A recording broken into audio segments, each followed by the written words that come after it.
هو انتوا حابين تتعلموا تفهموا وتتكلموا اللغة المصرية القديمة؟ بجد؟ طب كويس. انتوا فاكرين لما حصل في ابريل 2021 موكب مومياوات القديمة؟ اكيد فاكرين. وفاكرين كمان لما الفنانة أميرة سليم غنت أغنية باللغة المصرية القديمة والناس انبسطت جدا؟ في ناس قالت احنا نفسنا نفهم اللغة المصرية القديمة، احنا نفسنا نتكلم اللغة المصرية القديمة. احنا هنا في Ancient Egyptian Language Revival عايزين نحيي اللغة المصرية القديمة خلال سكتشات. احنا هنبتدي كل حلقة بسكتش، هناخد السكتش ده وهنحلل قواعد النحو بتاعتها وهنتمرن عليها. بعد كده هناخد جزء etymology. الاتيمولوجي دي دراسة بتهتم بتاريخ الكلمات. خلينا نتفرج على أول سكتش.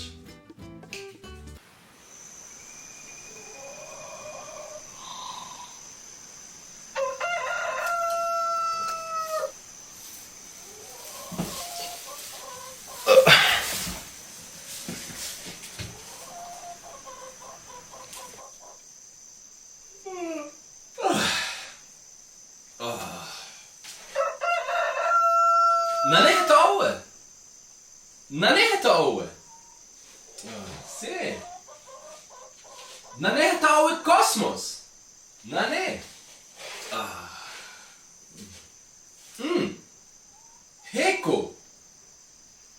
Heko. Uom. Uom. Uom.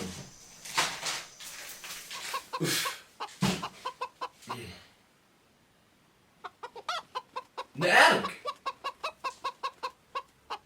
نقرج.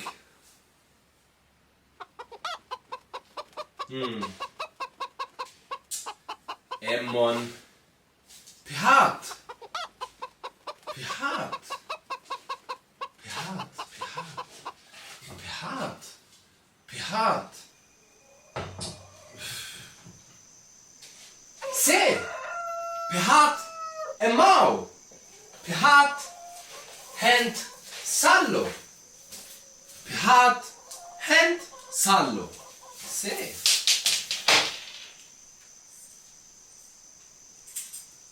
Pihat. Y is now Showment Fto'u. Fto'u. Y oik is now hen fel Showment Ufech Fto'u hen benne. Se.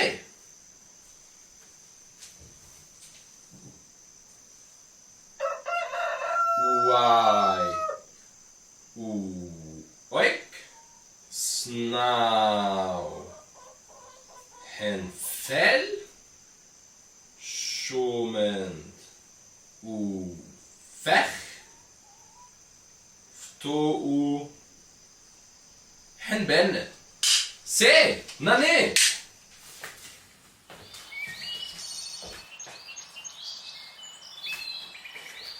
Se.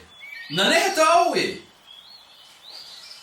Nanehtaoe kime. Kime.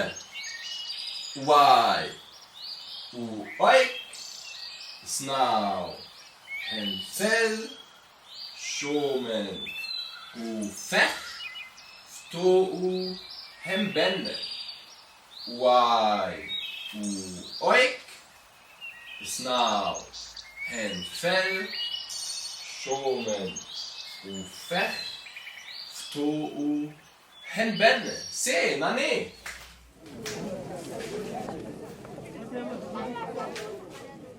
Nanehtaoe agora. Agora.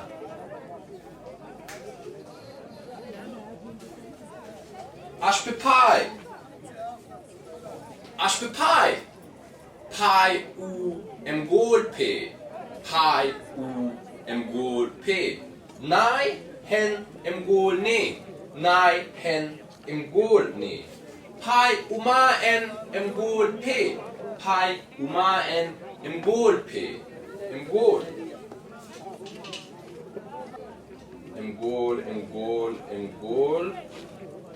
امون اش بيباي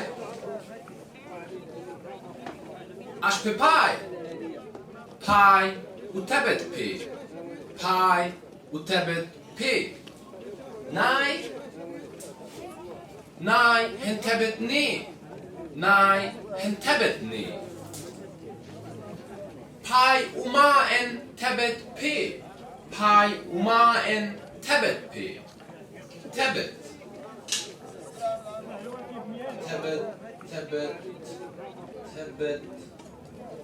امون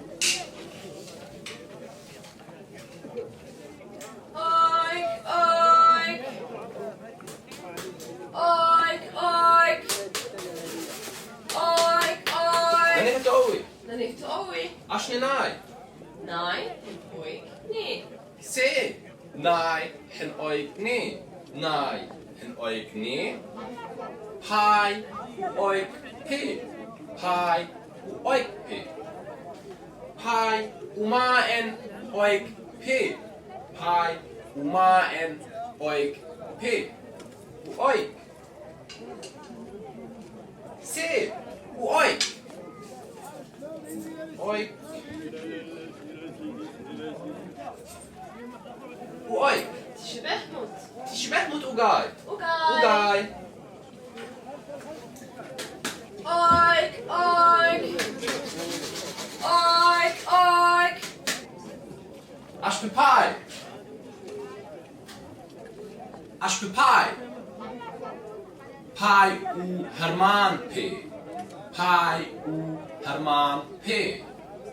Nai hen Herman ne. Nai hen Herman ne. Pai uma en Herman P. Pai uma en Herman P. Herman.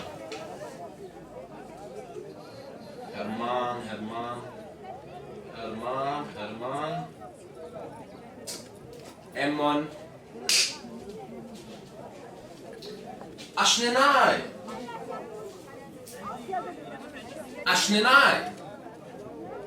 Nai henshgin ne. Nai henshgin ne.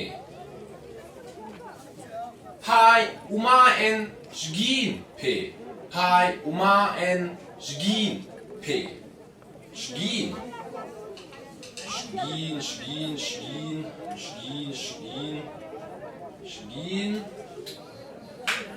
Emmon.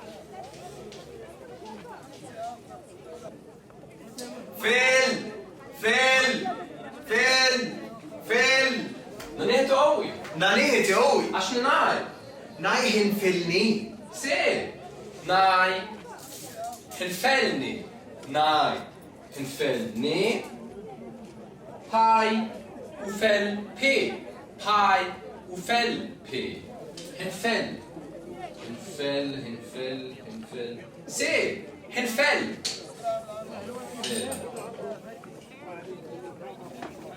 هنفل. تيشي بهمت تيشي بهمت وجاي. وجاي بهيت وجاي Ashpepai.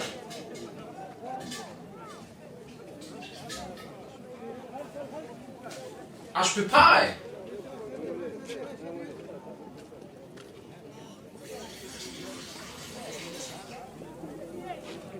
Pai uirepe. Pai uirepe. Pai uma en irepe. Pai uma en irepe. Ire.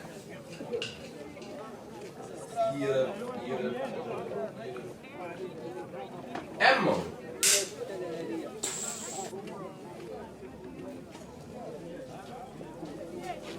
Ashnenai.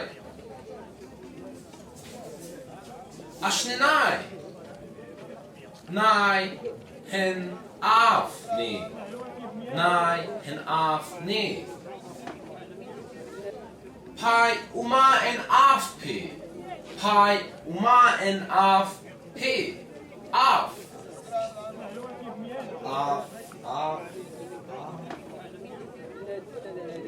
امون Ver, ver, ver, ver, ver. نانيه تقوي Dan is het oei. عشان ناي Nee, geen vechtne.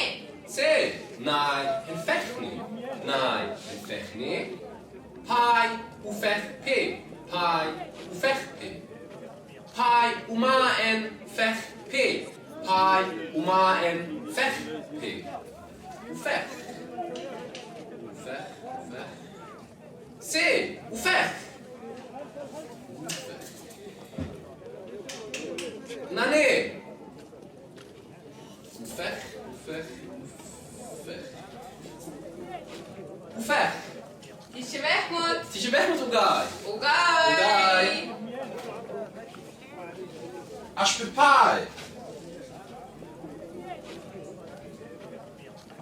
Als je paai.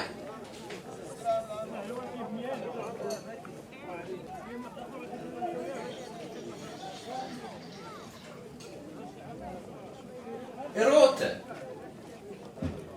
Erote. Pai uma en erotepi.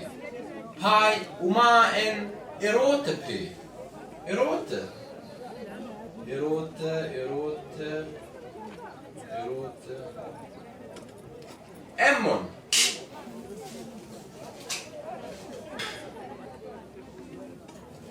Ashpepai.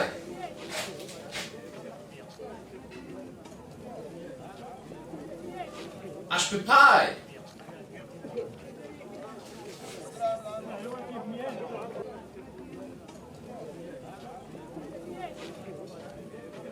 Pai unehpe. Pai unehpe. Pai uma ennehpe. Pai uma ennehpe. Neh. Neh, neh. Neh, neh. Emmon.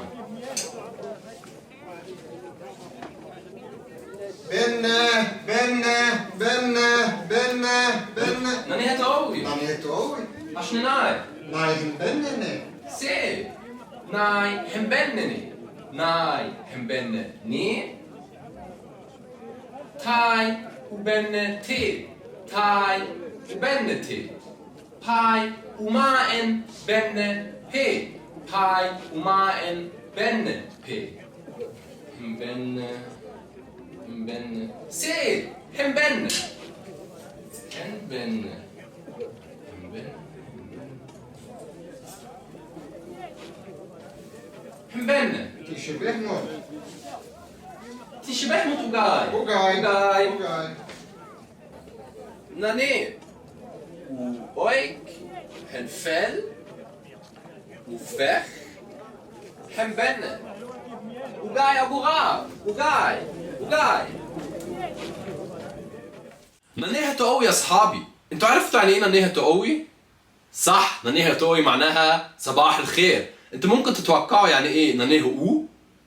جميل نانيه او معناها يوم حلو يوم سعيد احنا خدنا جزء كبير نحو في السكتش ده واحنا عايزين نحلل النحو اللي في السكتش بس قبل ما نعمل كده انا عايز اعرفكم بتطور اللغة المصرية القديمة ومراحل اللغة المصرية القديمة مراحل اللغة المصرية هي اللغة المصرية في العصر القديم اللي هي ال Old Egyptian اللغة المصرية في العصر الوسط اللي هي ال Middle Egyptian اللغة المصرية في العصر المتأخر اللي هي ال Late Egyptian المرحلة الديموتيكية والمرحلة القبطية.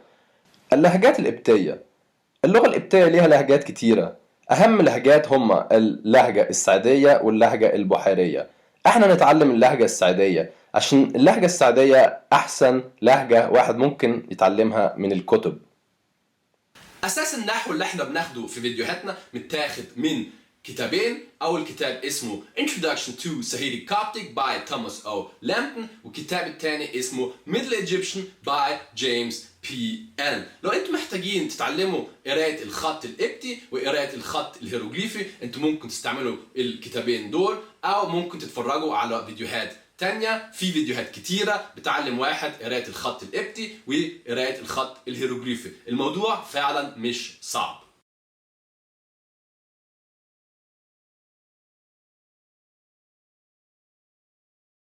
ودلوقتي لقواعد النحو اللي موجودة في السكتش. أنا عايز أكلمكم في 4 مواضيع. أول موضوع هو أدوات التعريف، تاني موضوع هو أدوات التنكير، ثالث موضوع هو أدوات الإشارة، ورابع موضوع هيكون عن الجمل الاسمية اللي ما فيهاش فعل.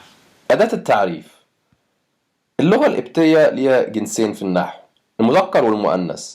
أول مثل لاسم مذكر هو أويك بمعنى عيش، وأول مثل مؤنث هو بنة بمعنى بلح. احنا بنكتب قبل الاسم المفرد المذكر في اللغة القبطية أداة التعريف ب أو ب، قبل المفرد المؤنث ت أو ت، وقبل الجمع في الحالتين في المذكر والمؤنث نكتب ان، ني أو ام. ب ت وني بنستعملهم لما الاسم يبتدي بحرفين ساكنين، يعني two consonants.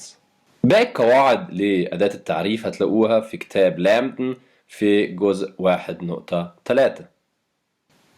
أويك هو اسم مذكر وبيبتدي بحرف أو مايكرون وإبسلون، يعني مش حرفين ساكنين، عشان كده احنا بنكتب قبل الاسم ب ومش ب، يعني بأويك. بن اسم مؤنث ويبتدي بحرف ب وسوبرا لينيا ستروك اللي هو الخط فوق الان، وده يعتبر حرف متحرك يعني فاول، يعني الكلمة مش بتبتدي بحرفين ساكنين، عشان كده احنا بنستعمل ت ومش ت، يعني الاسم يبقى تبنى. بأويك بتبقى نأويك في الجمع، وتبنى بتبقى نبنى. لاحظوا ان اسم أويك وبنى ما تغيروش في الجمع. مش كل الأسامي بتفضل زي ما هي في الجمع، في عدد قليل من الأسامي بيتغير في الجمع. لو انتوا عايزين تعرفوا اسم معين مذكر أو مؤنث، انتوا لازم تستعملوا قاموس. في نهاية كتاب لامدن في قاموس حلو، أو انتوا ممكن تستعملوا قاموس أونلاين.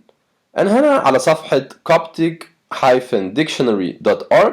انتوا هنا ممكن تدوروا مثلا على كلمة bread اللي هو العيش، وتشوفوا ان اسم bread هنا اويك، ولو عملتوا كليك عليها هتلاقوا هنا حرف الام. حرف الام يعني masculine يعني مذكر. تحت هتلاقوا لينك ازرق، اللينك ده هيوصلكوا من أهم قواميس في اللغة القبطية اللي هو بتاع والتر أوين كرام. وكمان هنا هتلاقوا إن كلمة أويك كلمة مذكرة. في الصفحة اللي احنا كنا عليها قبل كده في حاجة لطيفة جدا اسمها الليما فريز نتورك جراف. لو عملتوا كليك عليه هتلاقوا إن كلمة أويك بتاخد في المفرد أداة التعريف ب، وفي الجمع يعني بأويك ونؤويك. احفظوا دايما ان المفرد المذكر ياخد أداة التعريف ب أو ب، المفرد المؤنث ياخد ت أو ت، وفي الجمع في الحالتين المذكر والمؤنث ياخد ن أو ني. ب ت ن بنستعملهم لما الاسم يبتدي بحرفين ساكنين two consonants. لو انتوا حابين تتعمقوا في قواعد التعريف ممكن ترجعوا لكتاب توماس أو لامبدن في جزء 1.3. احنا دلوقتي اتكلمنا عن أداة التعريف. أداة التعريف احنا بنستعملها لما نحب نقول مثلا الكتاب أو الكتب، لكن لو احنا حابين نقول مثلا كتاب ما أو كتب ما، يعني أي كتاب أو أي كتب، يعني مش كتاب معين ولا كتب معينة، في الحالة دي احنا بنستعمل أداة التنكير. أداة التنكير مش موجودة في اللغة العربية عشان اللي غير معرف العربي تبقى نكرة، لكن أداة التنكير موجودة في اللغات أخرى زي مثلا اللغة الألمانية أو اللغة الإنجليزية وكمان في اللغة القبطية. أدوات التنكير. أداة التنكير في المفرد في اللغة القبطية أو وفي الجمع هن. وكاش يعني ألم ماء، يعني أي ألم مش ألم معين، وهنكاش يعني أقلام، أي كلمة مش كلمة معينة. حاجة مميزة في أدوات التنكير في اللغة القبطية هي إن إحنا مش بس بنستعملها عشان نتكلم عن حاجات غير معرفة، لكن كمان عن حاجات بشكل عام. يعني هنكاش مش يعني بس كلمة غير معرفة، لكن كمان كلمة بشكل عام. وأو مو يعني مية بشكل عام. لما احنا نحب نقول في اللغة القبطية ده كتاب أو دي قطة، احنا بنستعمل أدوات الإشارة باي تاي وناي. هو في أدوات إشارة غير باي تاي وناي، لكن دي هناخدها قدام شوية. أدوات الإشارة وجمل الاسمية. زي ما احنا قلنا أدوات الإشارة في القبطي في المفرد المذكر باي، في المفرد المؤنث تاي، وفي الجمع في الحالتين مذكر ومؤنث ناي. احنا كده وصلنا لأول جمل.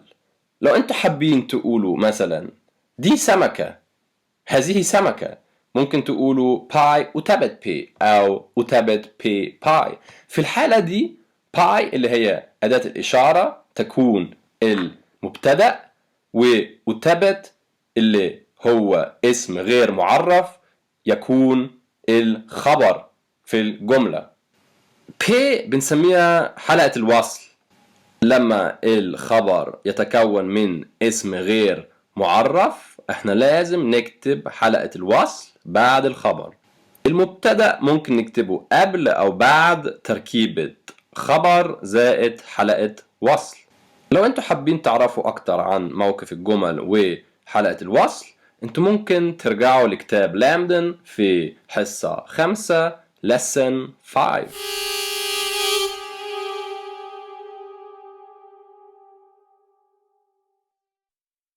دلوقتي احنا هنتمرن على اللي احنا اتعلمناه. لو احنا حبينا نقول بالقبطي شوية فول هنقول ايه؟ صح، شوية فول تبقى هنفل. طب لو احنا حبينا نقول البطيخة هنقول ايه؟ صح، البطيخة تبقى بفخ. طب لو احنا حبينا نقول البلحة هنقول ايه؟ صح، البلحة تبقى تبنى. طب لو احنا حبينا نقول سمكاية، صح، سمكاية تبقى تبت ناني. دلوقتي انا هوريكم شوية حاجات على الشاشة واسألكم اش بيباي او اش تتاي او اش ني ناي. هنا تبقى اش اداة الاستفهام بمعنى ماذا، وانا عايزكم تردوا عليا بجملة اسمية. خلينا نبتدي. أشنناي، أشنناي. صح، ناي هنتبت ني، ناي هنتبت ني. و أشبيباي، أشبيباي. صح، باي وأويك بي، باي وأويك بي. طب و أشتتاي، أشتتاي. صح، تاي وبنتي، تاي وبنتي. ناني.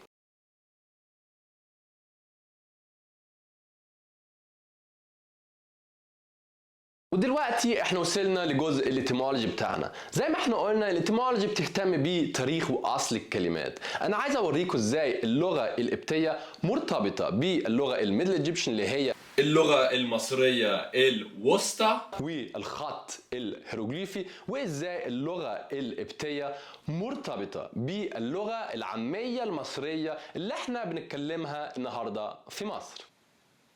انا هنا في كتاب Middle Egyptian by James P.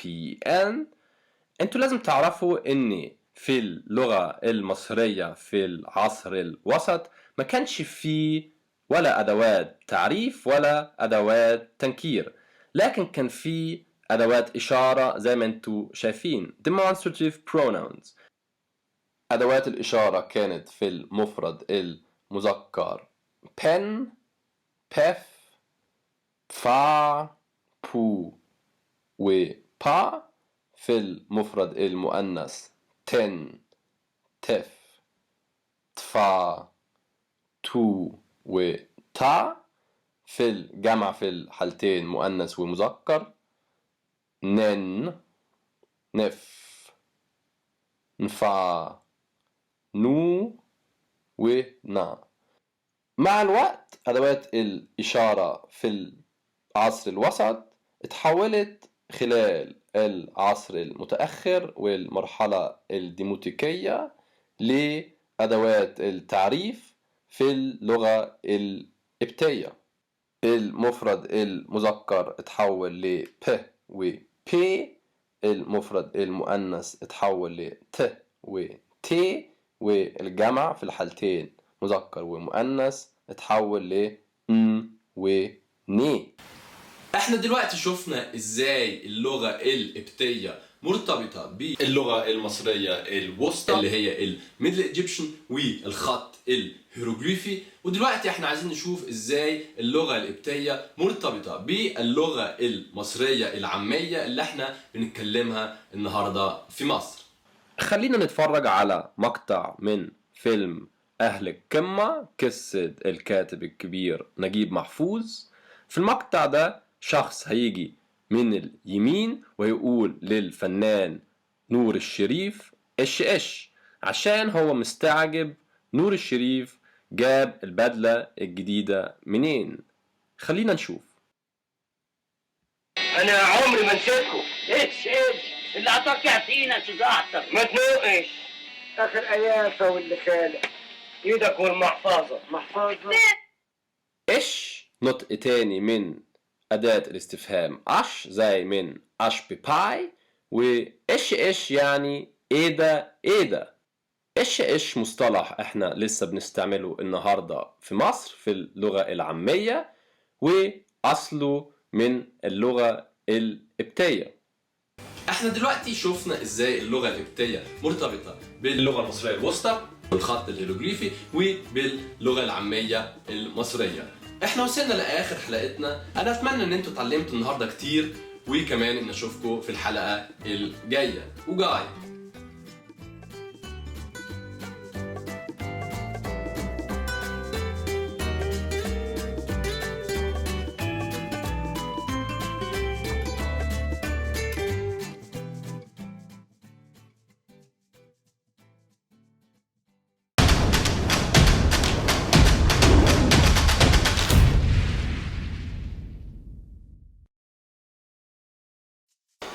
اهلا بكم في حلقه جديده من Ancient Egyptian Language Revival. الحلقه دي انا عايز ابتديها بالهضبه. لا مش هضبه زي دي، عمرو دياب الشهير باسم الهضبه. انا هوريكم مقطع من فيلم ايس كريم في جليم، وبعد كده نشوف ايه علاقه الفنان عمرو دياب بحلقتنا النهارده.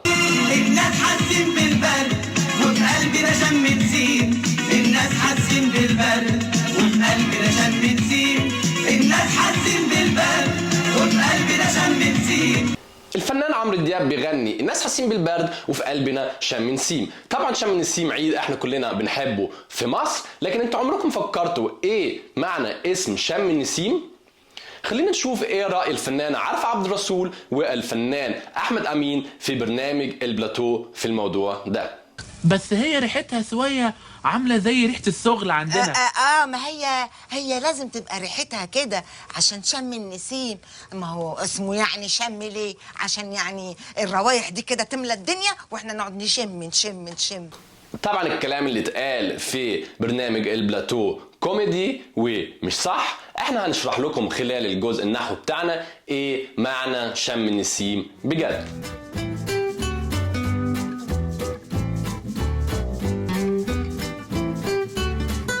الحلقة دي احنا هناخد فيها المضاف إليه في اللغة المصرية الوسطى كان في نوعين من المضاف إليه، كان في المضاف إليه المباشر اللي هو ال direct genitive، والمضاف إليه اللي غير مباشر اللي هو ال indirect genitive.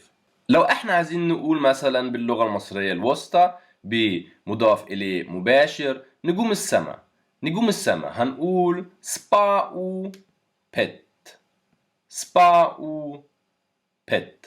سباو هي النجوم وبيت هي السماء. الحاجة المملوكة اللي هي النجوم بتتكتب قبل الحاجة المالكة. المضاف إليه الغير مباشر اسمه غير مباشر عشان احنا بنحط كلمة بين الحاجة المملوكة والحاجة المالكة، شبه كده ال preposition of في الانجليش. استعمال الكلمة اللي احنا هنحطها بين الحاجة المملوكة والحاجة المالكة يتوقف على حسب الحاجة المملوكة مذكرة أو مؤنثة ومفرد أو جمع. لو احنا عايزين نقول مثلا لغة مصر وعايزين نستعمل مضاف إليه غير مباشر هنقول را إن كمد، را إن كمد. را هي اللغة وكمد هي مصر. الحاجة المملوكة اللي هي اللغة مكتوبة قبل الحاجة المالكة اللي هي مصر. بين الحاجة المملوكة والحاجة المالكة مكتوب كلمة ان اللي شبه كلمة of في الانجليش زي the language of Egypt. احنا هنا بنستعمل كلمة ان عشان را مفرد مذكر، الكلمة المؤنثة بيبقى فيها حرف الت في الآخر. أنا دلوقتي عايز أخدكم بعيد عن موضوع المضاف إليه عشان ناخد بسرعة أساسيات قواعد قراءة الخط الهيروغليفي اللي موجودة في كتاب Middle Egyptian by James P.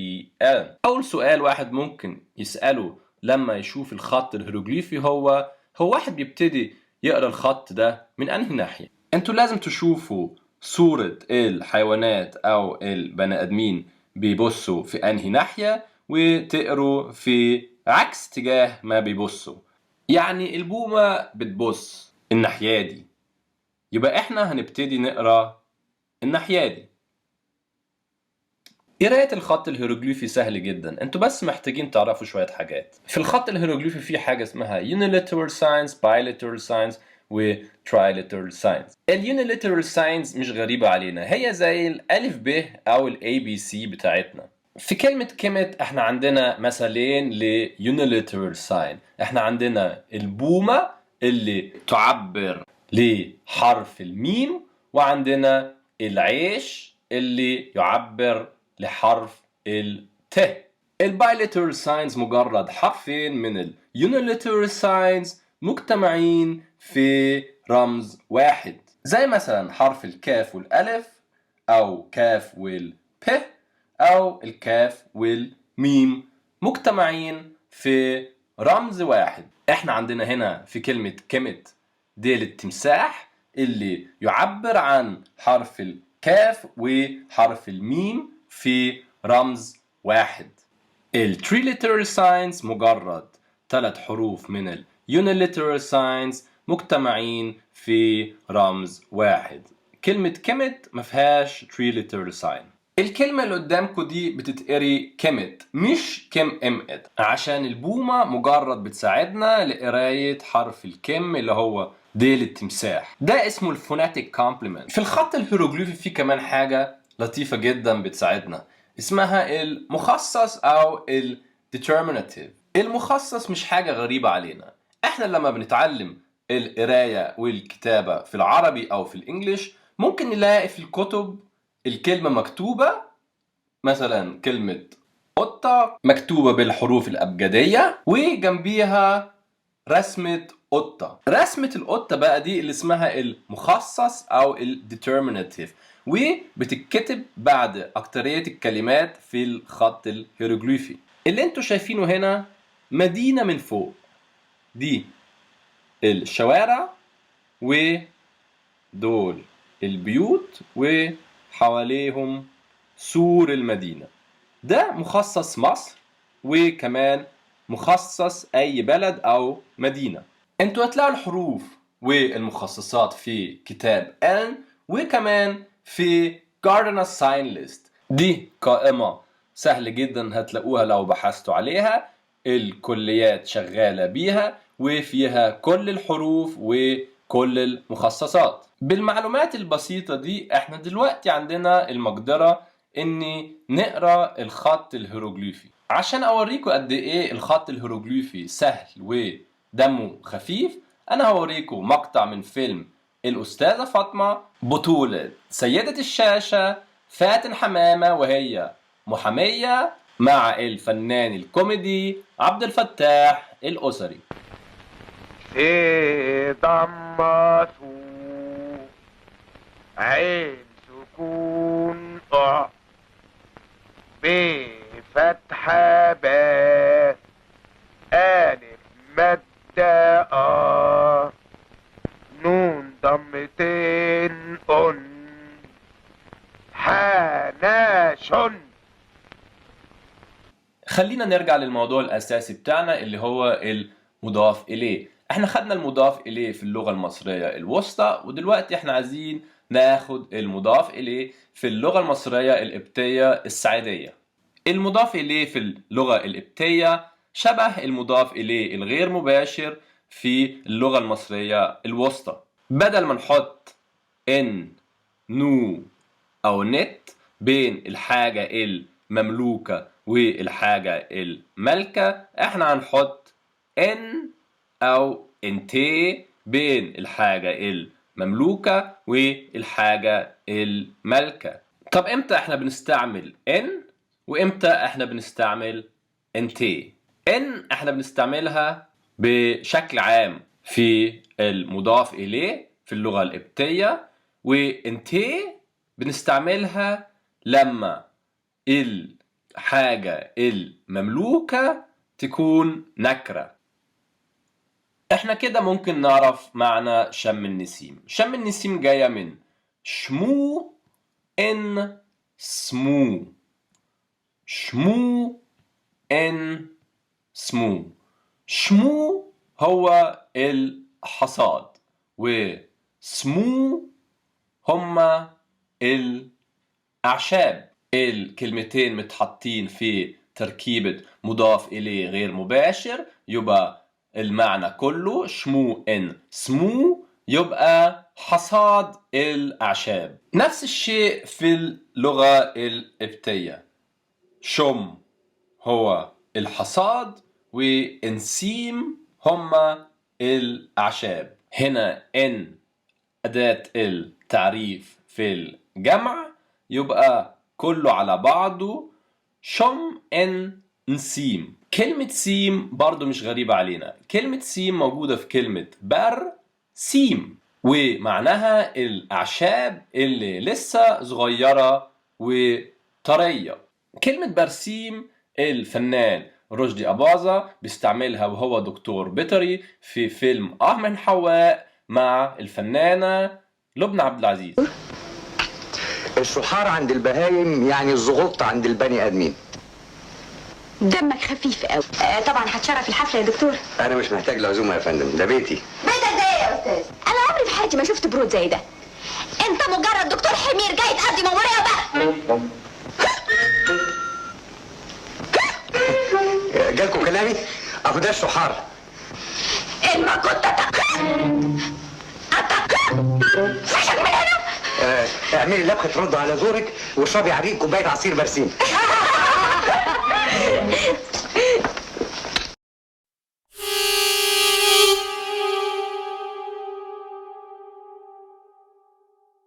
ودلوقتي احنا هنتمرن على اللي احنا اتعلمناه. انا هديكم اسمين وجزء من جملة وعايزكم تترجموا لي الجزء ده بمضاف اليه. اول اسم احنا هناخده هو موقو بمعنى مية وهو اسم مذكر، وتاني اسم هو ايرو برضو اسم مذكر بمعنى نهر. انا عايزكم تترجموا لي وتقولوا لي يعني ايه مية النهر. مية النهر يعني المية بتاع النهر. المية بتاع النهر يعني الاسمين معرفين. المية بتاع النهر يكون ايه؟ صح؟ مية النهر او المية بتاع النهر يبقى بي موو ان بي ايرو. بي موو ان بي ايرو. طب لو احنا حابين نقول اسم الملكة، اسم الملكة يعني الاسم بتاع الملكة، يعني الاسمين معرفين، هنقول ايه؟ اسم هو ران وهو مذكر، وملكة هو ايرو وهو مؤنث، يبقى اسم الملكة يبقى تمام، اسم الملكة يبقى بيران ان تي ايرو. بيران ان تي ايرو. طب لو احنا حابين نقول شوية طوب من الجبل، شوية طوب من الجبل، هنقول ايه؟ الطوب هو اونه وهو اسم مذكر، والجبل هو توؤو وهو برضو اسم مذكر، يبقى شوية طوب من الجبل هيكون ايه؟ صح، شوية طوب من الجبل يبقى هن اونه انتي بتوؤو. هن اونه انتي بتوؤو.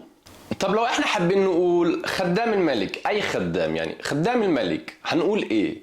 الخدام هو همحال وهو اسم مذكر، والملك هو ايرو وهو برضو اسم مذكر، يبقى خدام الملك هيكون ايه؟ صح، خدام الملك يبقى او همحال انتي بيرو. او همحال انتي بيرو. انتوا فاكرين اول حلقة؟ في اول حلقة انا كنت بقول دايما باي ومع ان حاجة بي، زي هنا باي ومع ان اويك بي. باي ومع ان اويك بي. احنا هنا بنقول باي ومع ان اويك بي ومش باي ومع ان تي اويك بي، عشان مع ان اويك بقت نحويا كتلة واحدة بمعنى مخبز مش مكان العيش، وعشان كده هي مش بتتفسر نحويا، والقاعدة دي ما تتطبقش عليها. في الحلقة دي احنا خدنا المضاف اليه اللي هو الجينيتيف، وعرفنا ايه معنى شم النسيم. اتمنى ان احنا اتعلمنا النهاردة حاجات كتيرة وجديدة، ونشوفكم في الحلقة الجاية، وجاي.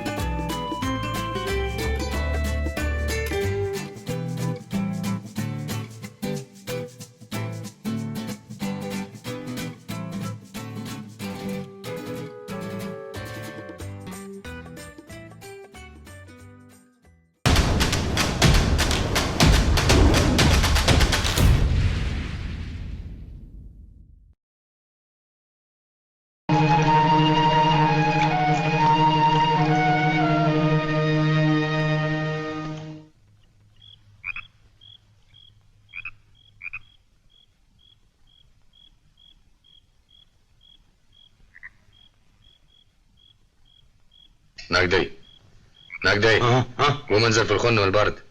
طيب قوم. طيب اهلا بكم في حلقه جديده من Ancient Egyptian Language Revival. لو عايزين تعرفوا ايه اصل كلمه خن وعلاقتها بالبرديه دي، خليكم معنا في السكتش اللي جاي وتابعونا في الحلقات الجايه. معنا نانيهون مرفنا باران بيميريت او باران بينيفر مارن بيسي ام بي هو نيفرت تون بيبي قومي اري اهموت بيجوما سي اماو بيجوما بيجوما هيجن تفرشي بيجوما هيجن تفرشي بيجوما تشبه اهموت المنهدي مارن تنشرحني كنت نيفرت تون كنت اري اهموت نيكنت سي اماو نيكنت خير تصلوا نيكنت خير تصلوا نيكنت تشبه موت المنهدي مارن تنشرحن سيوح نفرت تون نسيوح اري اهموت نسيوحة سي إما نسيوحة خا بتوتس نسيوحة تشبه موت المنهدي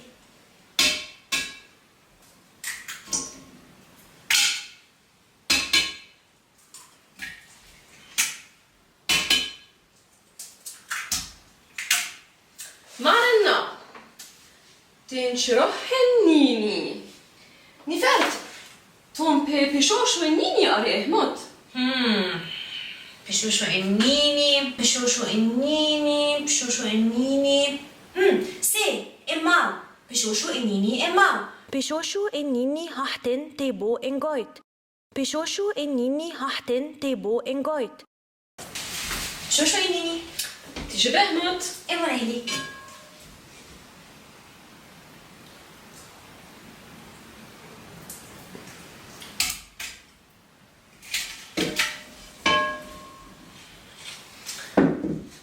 معنا تنشرح سوء نفرت تون بيبي سوء أري إهموت بسوء بسوء بسوء أمون بسوء خي بيان على أون سوء خي انتشئون ناني أناو بشوش تنتشئون إماو بشوش تنتشئون ححتين بحناو بإيشوشت إمون بكيشوشت سي موشه إخون إتشئونه أوون إمبيروهتن بشوشت أو أني هن سوء إروي أري إهموت إمبيروبش سوك إمبيرو أو توم إمبيروهتن بشوشت من تقبو إدبيني بين سي ناني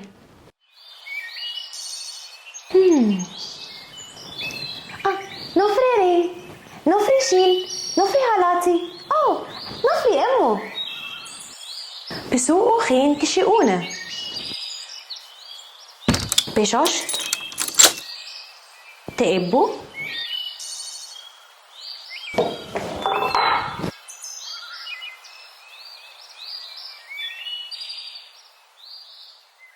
بسوء خيل نشكيل خيل بلكح وشكيل انت سوء وكود انت سوء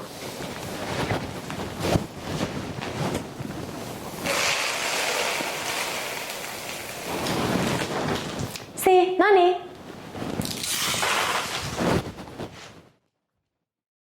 وجي انت إهمو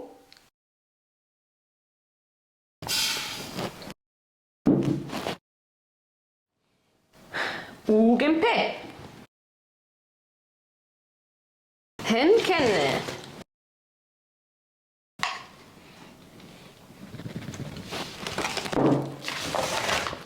هن سمليك سمليك تشبه موت وكنت انت سوقه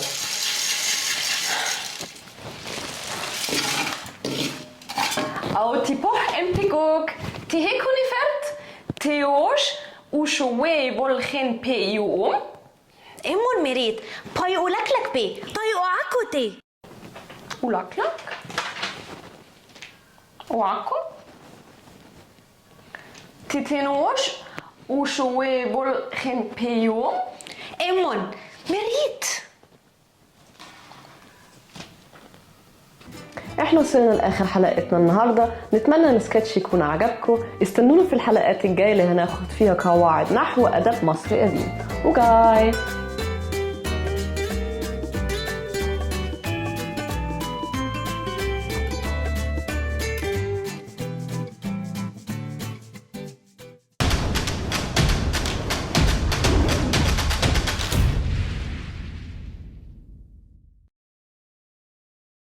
نفري واهلا بكم في حلقه جديده من Ancient Egyptian Language Revival. في الحلقه دي هناخد قواعد نحو السكتش اللي فات وهنتمرن عليها. في السكتش اللي فات كان في جمل زي بيجومة امعو، الكتاب هناك، ونكنت خين تسلو، التيم جوه السله. الجمل دي ما فيهاش فعل. البريديكت هنا يا اما adverb زي امعو هناك، او prepositional phrase زي خين تسلو جوه السله. يعني الخبر في الجمل دي زي في العربي ظرف. جمل زي دي بتتسمى sentences with adverbial predicates. خلينا نتمرن عليها. معنا now.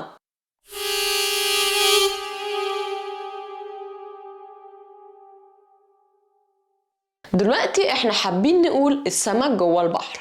كلمة سمك هي تبت وكلمة بحر هي يم. الاتنين أسامي مذكرة، وكلمة جوه يعني خن.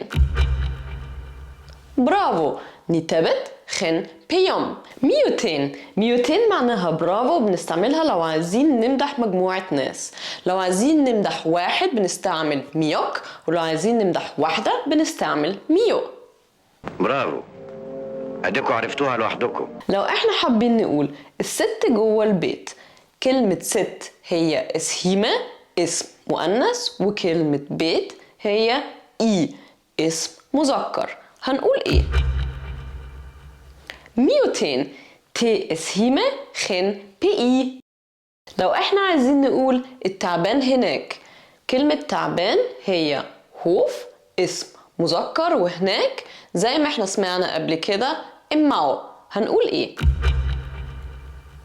صح، بهوف اماو. 200. دلوقتي عايزين نقول الاب هناك، كلمة اب هي يوت اسم مذكر. هنقولها ازاي؟ 200 بيوت اماو.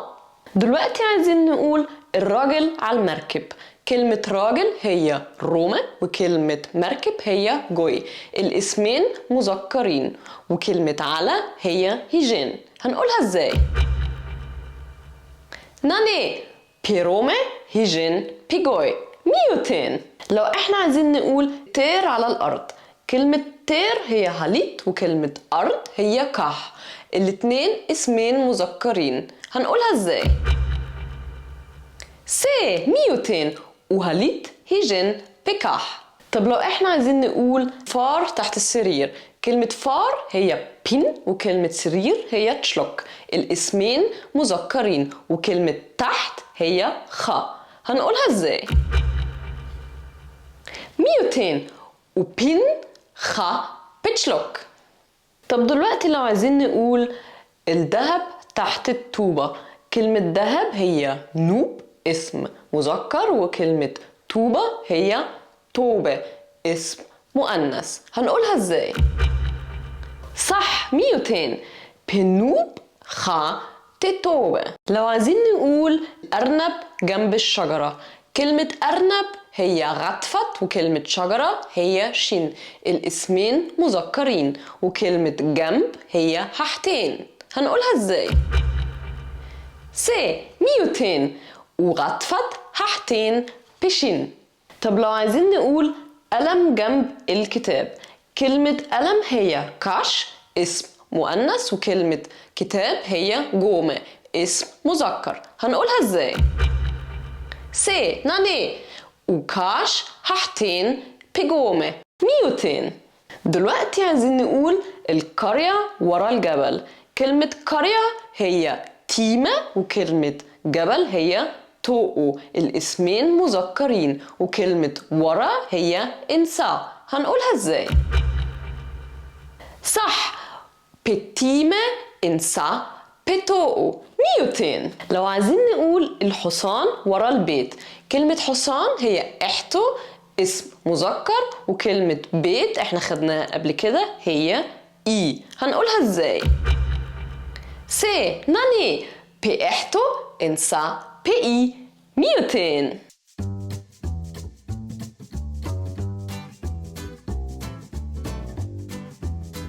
زي ما احنا سمعنا خن معناها جوه، والاسم اللي تبعها هي خن معناها مكان داخلي او مكان مستخبي. الكلمة دي لسه بنستعملها في اللغة المصرية العامية زي ما احنا شوفنا في الحلقة اللي فاتت. نجدي قوم انزل في الخن والبرد. طيب قوم. طيب احنا وصلنا لاخر حلقتنا، نتمنى ان احنا نكون اتعلمنا حاجات كتيرة مع بعض، ونشوفكم في الحلقة الجاية. وجاي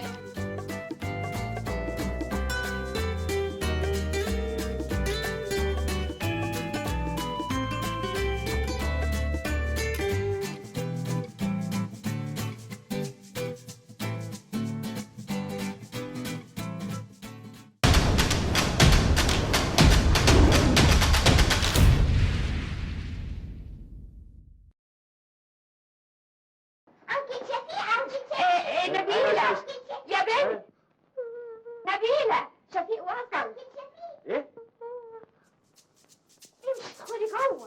أهلا بكم في حلقة جديدة من Ancient Egyptian Language Revival. الحلقة دي احنا عايزين نبتدي بالأدب المصري القديم.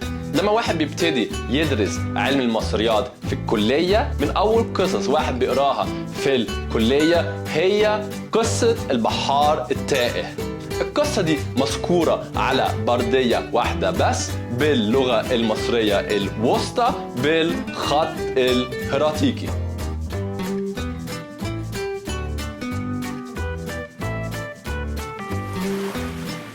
القصة تحكي عن عودة مركب من رحلة استكشافية في النيل.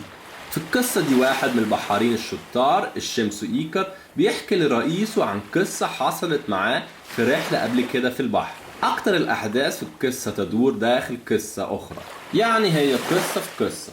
الشمسو إيكر بيحكي إن هو كان مع فرقة كبيرة لرحلة لمناجم على ظهر مركب في البحر، وهبت عاصفة غرقت المركب ومات الكل على المركب ما عدا الشمسو إيكر. كلمة بحر باللغة المصرية الوسطى وعجوار. المعلومة دي هتبقى مهمة في الحلقة الجاية. حدفته الأمواج على جزيرة وقضى 3 أيام في ماء وخشب، وبعد كده ابتدى يدور على أكل على الجزيرة. الشمسو إيكر لقى أكل كتير على الجزيرة، فاكهة وخضار أسماك وطيور. الشمسو إيكر قعد وعمل نار، وفجأة سمع صوت رعد والأرض ابتدت تتهز، وظهر تعبان ضخم جسمه مطلي بالذهب وسأله مين اللي جابك على الجزيرة؟ لكن الشمسو إيكر مردش. بعد كده التعبان الضخم أخذ الشمسو إيكر لبيته وسأله مرة تاني مين اللي جابك الجزيرة؟ الشمسو إيكر حكاله ازاي المركب بتاعته غرقت والأمواج حدفته على الجزيرة دي. التعبان الضخم طمن الشمسو إيكر وقال له ما تخافش، بعد 4 شهور هتيجي مركب عليها بحارة انت تعرفهم وهياخدوك معاهم ترجع لبلدك. التعبان الضخم حكاله كمان ان هو ما كانش دايما لوحده على الجزيرة، كانوا 75 تعبان مع بعض، وكان ليه اصغر بنت ومسميها كيتد. لو انتوا عايزين تعرفوا ايه اللي حصل للتعابين التانية وايه اللي هيحصل للشمسو إيكر، انتوا ممكن تقروا كتاب Middle Egyptian Literature by James P. ألن. الكتاب ده مدخل حلو جدا للأدب المصري القديم. في الكتاب ده مش هتلاقوا بس قصة البحار التائه، لكن كمان قصص مصرية قديمة تانية.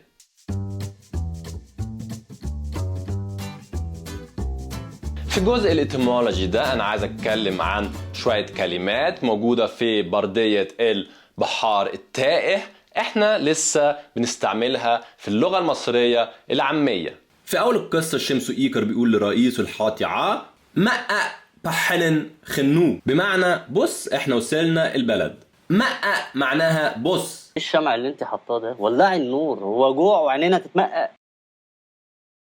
بحنن معناها وصلنا أو خلصنا. 100 مليون جنيه؟ ما شاء الله انتوا أغنياء قوي كده؟ كنا أغنياء قوي كده، إنما دلوقتي اللي حصل، فأنا مضطر أبيع حاجات كتير قوي منها الفيلا اللي احنا عايشين فيها ديت. احنا هنضطر نعيش في شقة الزمالك لطيفة وبتطل على مستر عبد الله. أيوه، شقة الزمالك بح. أوكي.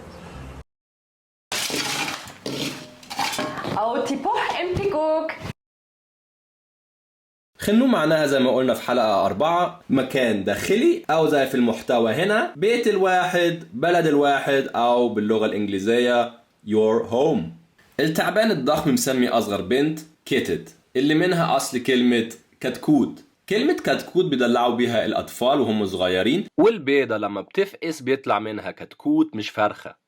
استني يا مدام، هدية علشانك حلق. يا روح النن وريني كده كتكوتي كتكته بابني. يا اخواتي كل شيء صغير حلو. يعيش يوسف به، يعيش.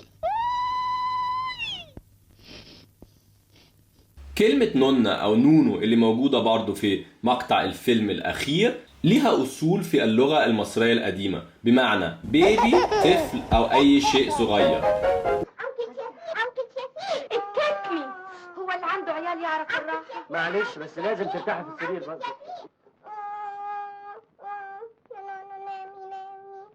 كمان كلمة صغنن خليط من الكلمة العربية صغير والكلمة المصرية القديمة نن، بمعنى طفل أو بيبي. هي الأمورة الصغننة فيه الأمورة الصغيرة في النادي. عندها تدريب، متفوقة رياضيا جدا.